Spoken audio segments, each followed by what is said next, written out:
Over the past several months, I've had the unique opportunity to interview two very skilled photographers, one of whom is an automotive photographer and the other a portrait photographer. Each of them contributes differently to the world of photography, and I wanted to explore how these contributions shape the visual world we live in. We as a society are constantly consuming media on a visual level. So let's hear what the creators have to say.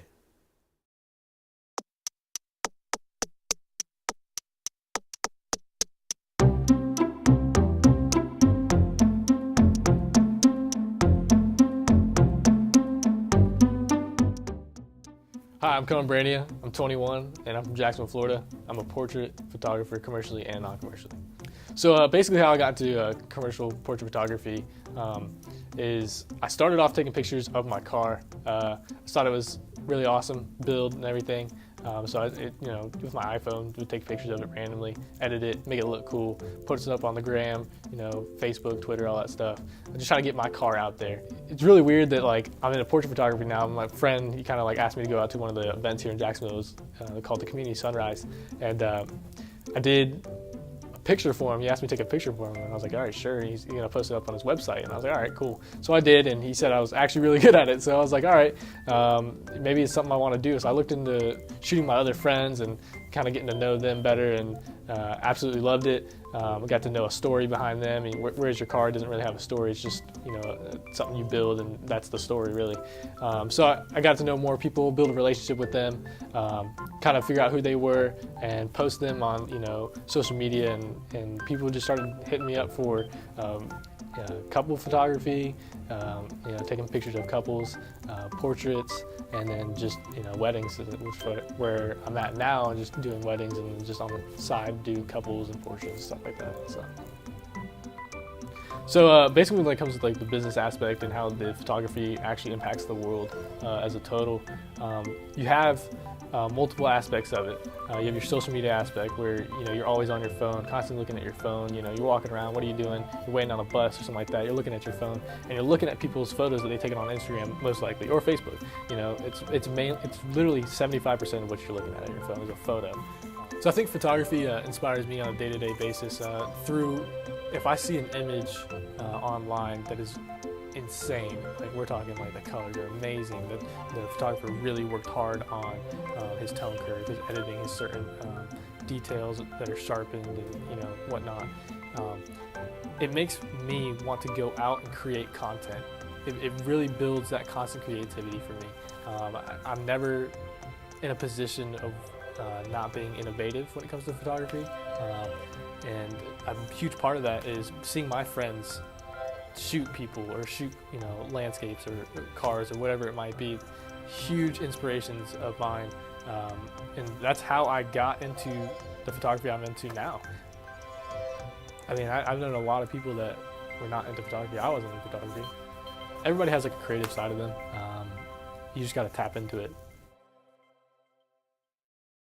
My name's Dallas. I'm an automotive photographer from Lakeland, Florida. I'm 24 years old.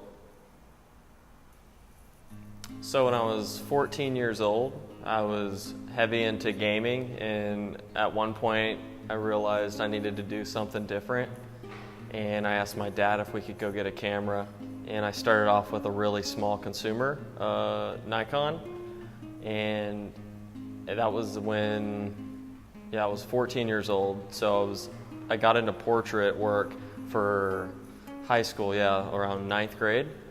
And I did a lot of work for a lot of students who wanted graduation pictures, or I did a lot of yearbook work as well. And I kind of built a reputation with that. And I kind of went on a hiatus for a while. And it was around when I was 20, I was in college, and I dropped out of college because I knew that's not what I wanted to do with my life. And I kind of gave myself some time to think, and that's when I thought about automotive photography. Someone said that there was a car show locally, and I thought that might be something community-based that I could really get into and meet a lot of people and just build a presence in. So that's how I got to automotive photography.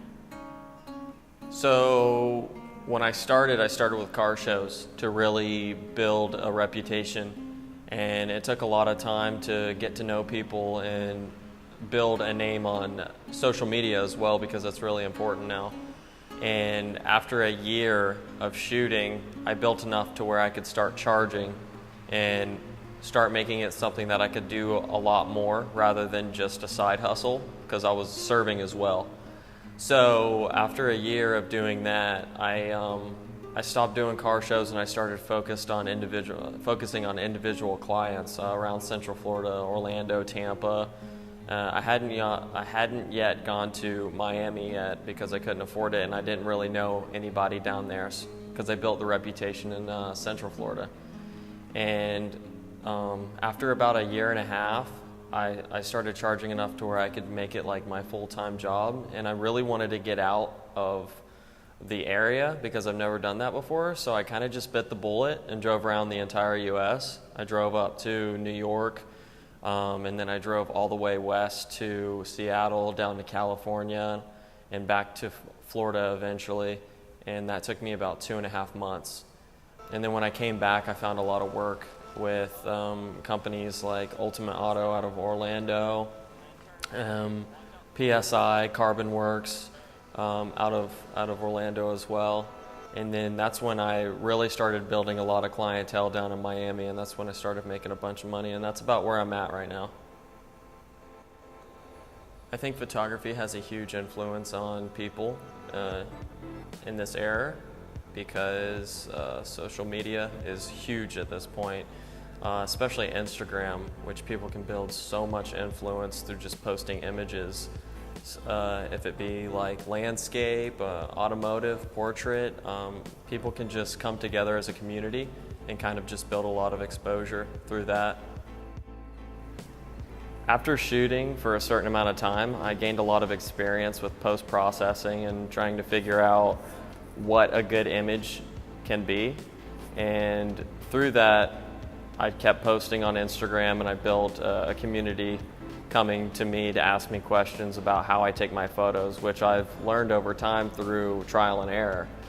People came to me, or they still do come to me and ask questions, even though I'm not as active as I was on social media, because I've found my place with shops, and they've been keeping me busy, helping me make money and stuff like that, rather than trying to just build exposure and clout through my images on Instagram.